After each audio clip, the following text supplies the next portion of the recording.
So, ayan guys, welcome back sa ating YouTube channel at sa ating Facebook page. At kung bago ka pa lang dito, nag-upload ako dito ng mga video tutorials about sa mga basic troubleshooting sa pagre-repair ng mga laptop at ng mga printer. At nag-upload din ako dito guys ng mga video tutorials na related sa ICT na talagang pakikinabangan nyo. Kaya huwag kalimutan mag-like and share at subscribe na rin at follow para maging updated kayo lagi kapag may mga bago tayong mga videos.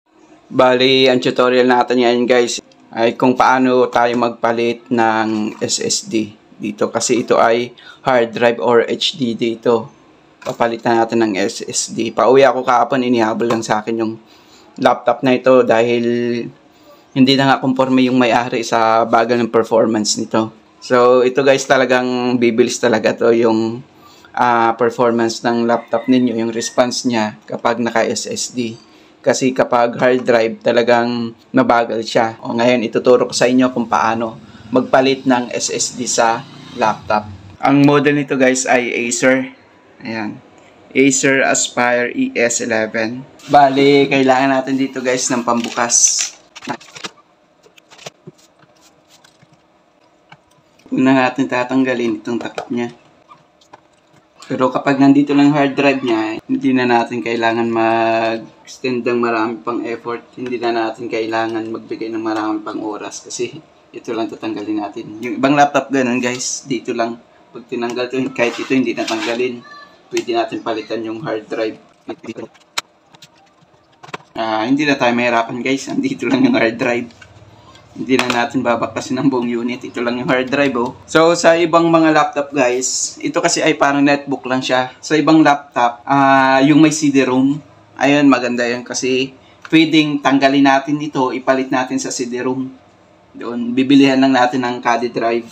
Ipapalit natin sa CD-ROM. Ito, yung 500 gig, magiging storage niya. Tapos, itong pinagtanggalan natin ng main hard drive, ang ipapalit natin doon ay itong SSD.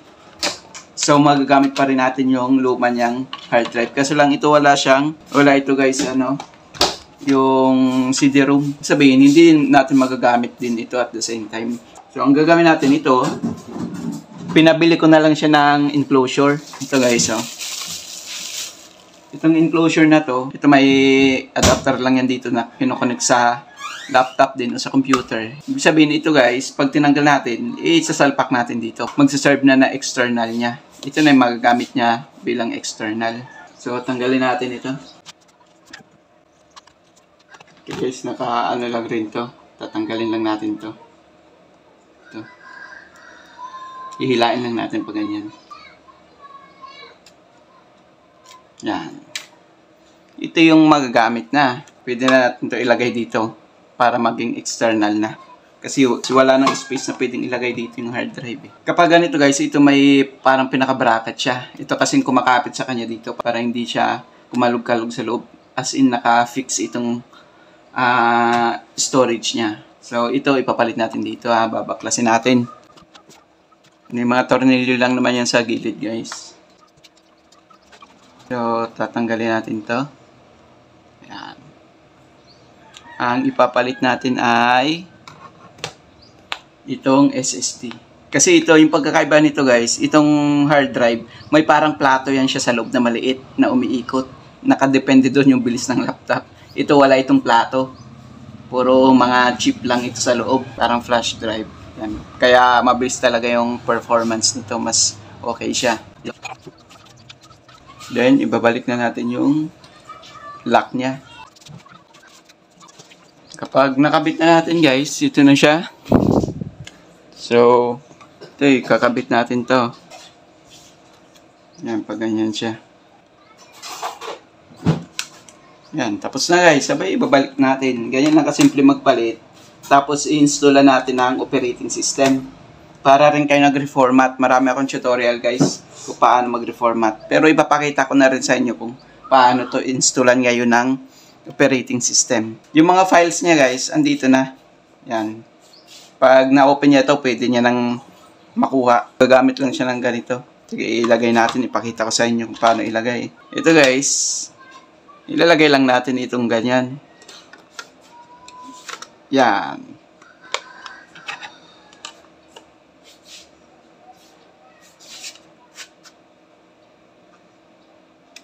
So, ayan na. May external na. Ilalagay lang dito yung connector. May connector naman siya. Ilalagay lang dito. Tapos, pwede na sa mga USB port. Ito na yung use nito, guys. Pwede na siyang external. Pero kung gusto nyo ng hindi transparent kasi itong nabili niya, pwede rin. Yung pure black lang. Nasa loob na itong hard drive. So, ito guys, ibabalik na lang natin yung mga tornilyo para mag-lock siya. Kailangan kasi naka-fix ito. Yan, iayos natin ito. Yan. Babalik na natin ngayon yung mismong cover niya. Hindi na tayo nagbaklas nito. Huwag lang masyadong mahigpit ang balik natin nito guys kasi baka mabasag yung base, pinaka-base ng tornilyo sa loob. Hindi na magkapit kasi hindi naman kailangan ng sobrang higpit to kasi hindi naman tumutor na pwersado. So ayan guys, tapos na tayo sa pagpalit ng SSD. Ang gagawin natin ngayon, ituturo ko sa inyo kung paano naman installan ng operating system. Ayan, ngayon installan natin siya guys ng operating system. Mayroon na akong bootable drive nito. Kung hindi nyo alam kung paano magkaroon ng bootable drive, ilalagay ko sa description ng video na ito yung link kung paano gumawa ng bootable USB drive. Doon itinuro ko step by step kung paano gumawa nito. Ngayon, sa pag-install natin ng program dito, kailangan ito iabang na natin sa USB port niya. Ayun, dito guys, iabang ko na dito habang naka-off pa yung laptop. So, naiabang ko na siya. Ngayon, i-open natin siya. Pag i-open natin siya, kailangan natin i-access yung BIOS setup niya kaagad. Kasi, nandoon yung boot priority. Kasi kung hindi natin mabago, yung, although, ano pala ito, wala pang program, matic, ito yan yung i-read niya yung flash drive natin. Kasi wala pang program pala ito. Pero ipapakita ko na rin sa inyo kung paano in case na mag-reformat kayo or magpapalit kayo ng program. Pag i-on natin ito, pindutin na kaagad natin yung F2. Bali sa iba't ibang brand, iba-iba yung function key na pinipindot yan guys para ma-access yung BIOS utility. Pwede naman ninyo i-try kung hindi gumana, palit kayo ng ibang function key. Pero pag Acer, usually F2 pinipindot yan. Ngayon guys, kapag i-open natin to, pag pinindot ko itong on, pipindutin ko na kaagad itong F2. Yan, sunod-sunod. Habang lumabas yung BIOS setup niya. So, i-on ko na guys ha. On, then F2. Pindutin ko na. Yan, pindutin nyo lang guys hanggat hindi lumalabas yung BIOS setup niya. Ayan. So, ito yung tinatawag na BIOS utility setup niya guys. Dito nyo i-arrange yung boot priority. Ang una natin pupuntahan dito guys ay itong yung boot. Ipapakita ko sa inyo ha. Yung boot. Ito, gamit itong navigation key. Pero kung hindi niyo alam guys, ayan sa ilalim, may instruction naman dyan. Yung pipindutin ninyo, ayan. Ayan yung sa ilalim. Sundan nyo lang yan. O, ito yung mga navigation key yung select daw. Yan, o, ito gagamitin ko ha. Ito. Yan, mga navigation key yan siya guys. Ipupunta ko sa boot. Ayan, target natin yan. Ito yung ginagamit ko ha. 10 yan sa boot. Pag napunta na natin, hanapin natin yung boot priority. Ayan, mayroon tayong boot priority. Mapapansin niyo hard disk drive, yung 1 niya. Ibig sabihin, hindi naka-priority itong flash drive natin. Itong flash drive natin, ayan siya, USB HDD, Jet Flash, Transcend 16GB. Ito yan siya. Ibig sabihin, nasa second priority siya. Hindi yan siya yung ibuboot kapag magre-reprogram tayo. Ang gagawin natin, kailangan yung USB nasa first priority siya. O, ilalagay natin itong USB Jet Flash Transcend. Paano ilipat yan sa itaas? Ito rin siya guys, susundan natin F5, F6 to change values. F5, bababa itong sinelect natin na yan, bababa. F6, tataas. So, ang gagawin natin, punta tayo sa hard drive. Sa flash drive pala. O, ayan na siya, yung naka-white. Pipindutin ko para tumaas siya ay itong F6. Yan, pindutin kong F6 ha. O, ayan guys, napansin niyo nasa first priority or top priority na itong USB Jet Flash Transcend natin. Meaning, pag boot ng laptop, ito na kaagad ang i-install niya, yung nakalagay dito. Pero bago yan guys, itong laptop na to ay UEFI. Meaning, siya ay GPT. Kapag GPT, kailangan natin i-disable ang security boot or yung secure boot. Pero, paano naman natin malalaman kung GPT o MBR yung laptop? So, ilalagay ko na lang rin guys sa description ng video na ito yung link. Nandoon itinuro ko kung paano malaman. Kasama nitong video ko kung paano gumawa ng bootable drive. Itinuro ko din kung paano malaman kung GPT o MBR yung laptop na i-format ninyo. So, ito, chinek ko kanina ay naka-GPT na siya. So, dito malalaman rin naman ninyo dito guys. Diyan sa, ito, dito sa main. Hanapin lang ninyo itong main. Mapapansin na yan, no? GPT partition siya. Diba? GPT. Ibig sabihin siya ay UEFI. So, ang gagawin natin dyan, punta tayo sa security. Kapag naka-GPT kasi, kailangan i-disable natin yung secure boot. Hanapin natin secure boot. Ito. Kung mapapansin ninyo, naka-gray siya, guys. Hindi siya naka-blue. Hindi siya mapuntahan. Kahit pindutin ko to. Hindi siya mapuntahan. Ayan. Pababa, sabay itaas natin. Hindi mapuntahan yung secure boot. Naka-enable siya, dapat naka-disable dyan. Anong gagawin natin para ma-edit natin yan? Ang gagawin natin, pupunta tayo sa security. Yan, security. Then punta tayo sa set supervisor password. Ito rin yung karamihan na encounter na mga baguhan. Tulad ako, yung first time ko mag-format, itong pagpunta ko dito sa secure boot, hindi siya mabago, hindi siya mapuntahan, no? Naka-enable lang talaga na problema ako. So, ito lang pala yan guys, punta tayo sa security. Then, mag-set tayo ng supervisor password. Then, enter natin para mag-set tayo. Enter ko. Ayan, mag-set tayo ng password. Ang isa-set kong password ay 123 lang. 123, then enter. 123 uli. Confirmation lang rin yung guys, then enter natin. Ayan. Continue lang natin. Then, after nun, punta tayo sa boot. Tingnan natin kung talagang, kung pwede na siyang ma-edit yung secure boot. Sa boot. Ayan siya guys, pwede na, di ba? Ganun lang guys, kailangan lang natin mag-set ng security, ng supervisor's password. Ayan, enable, enter natin para lumabas ang choices niya. Piliin natin ang disable. Ayan, disable, then enter. So, ayan na guys, tapos na yung setup sa BIOS natin para ma-install yung program. So, naka-disable na itong secure boot since naka-GPT siya. Naka-top priority na rin itong flash drive natin na may operating system. So, tapos na. Ang gagawin na lang natin, guys, ay, yung balikan ko pala, yung sinet natin na password na yun, sa tuwing mag-access tayo ng BIOS na naman, yung F2 tulad kanina, hihingi na yun yung password na yun. So, tandaan lang natin, 1, 2, 3 lang, para hindi natin makalimutan. Pero sa mga technicians talaga, kahit madala ito sa ibang shop, halimbawa, tapos sila mag-format, mapansin nila na may password, itatry nila yan yung 1, 2, 3 kasi ayan na yung kumbaga nakasanayan ng mga nag-format para madali ba kahit saan mapuntang shop alam. Pero kung iba naman yung inilagay na password guys, nababypass naman yon. So exit na natin. Ayan. Exit. Then exit saving changes. Enter na natin kasi naka-set up na rin lahat. Yes. So hihintayin na lang natin yan siya guys. I-install niya sa SSD natin yung program. Kasi kung hindi natin na-disable yun yung secure boot guys, magkakaroon tayo ng problema dito, makaka-encounter tayo ng problem dito or error during installation ng operating system ng laptop natin.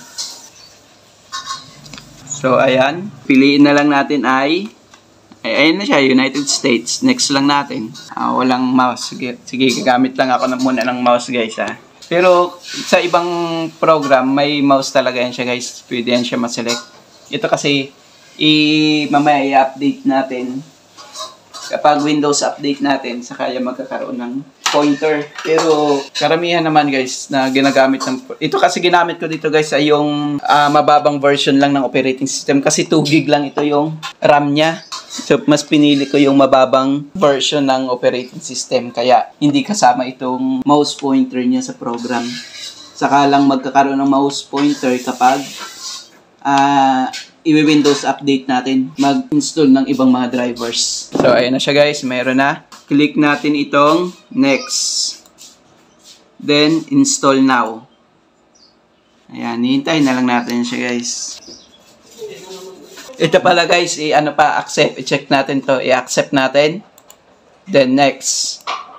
Then itong sa ilalim guys, itong pipiliin natin. Since wala rin naman tong mga files na rin, okay natin. Then, mapapansin ninyo guys, unallocated space siya. Kasi bago pa lang yung SSD na nilagay natin, hindi pa nagamit. So, ang gagawin natin, kailangan hindi yan siya unallocated guys. Kailangan allocated siya. Or yung type niya dito, makikita ninyo ay primary. Yan. Ang gagawin natin dyan, kung gusto nyo hatiin ito guys, yung 223 gig, walang problema, pwede rin. I-click lang ninyo yan, then pipindutin ninyo itong new. Click natin yan na, sabay new. Ayan, ito yung size niya. Pero kung gusto nyo hatiin ito, walang problema, baguhin lang ninyo itong size. Halimbawa, di ba, nasa 223 gig siya, hindi talaga 40 or ano siya, yung iba system reserve mapupuntahan siya. Hatiin lang ninyo, halimbawa, gusto nyo 100 gig. Yung isang partition, yung kabila ay yung remaining storage. Pero sa akin, since 240 gig lang rin siya, hindi ko nahatiin. Then, apply natin. Okay.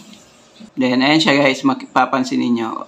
Hanapin ninyo kung may unallocated pa. O kung wala na, pwede na kayo mag-proceed. Pero kung may unallocated pa, i-click ninyo yon, tapos i-new uli ninyo. So, dito pipili tayo kung saan natin i-install guys yung operating system. Ako, syempre, pag MB, hindi siya kakasya. O, ayan siya, may warning, hindi daw ma-install dyan. Kasi MB siya, maliit siya. At hindi siya pwede installan ng mas malaking size. Kasi malaking size ng operating system. Dito tayo sa gig. Huwag tayo dyan sa MB, dito tayo sa gig. Click natin. Kita nyo guys, wala na yung warning. And then next na lang natin. Ibig sabihin, ayun yung pinili natin kung saan natin i-install itong Windows. Next. Then, ayan, hihintayin natin yan siya guys. After nyan, mag-restart yan. At pagka-restart, kailangan bunutin na kaagad natin yung flash drive para hindi siya umulit sa installation process. Ayan guys, magre-restart yan after nito. Kailangan tanggalin na kaagad natin itong bootable USB drive natin para hindi siya umulit sa pag-install ng Windows. Pero kung hindi ninyo natanggal at umulit, wala namang problema guys, i-cancel lang ninyo. Ayan na siya guys, mag-restart na. Pag-restart to, bunutin na natin to. Then, ayan na. I-ready nyo na lang yan yung mga devices, yung program niya. Hintayin lang natin yan, maglo-load yan ng medyo may katagalan. Bale ito guys, ito ay mga mga additional settings, mga basic siya. So, use express settings lang piliin natin yan. Then dito yung pangalan ng account. Ilalagay na lang natin pangalan ng may-ari. Then next.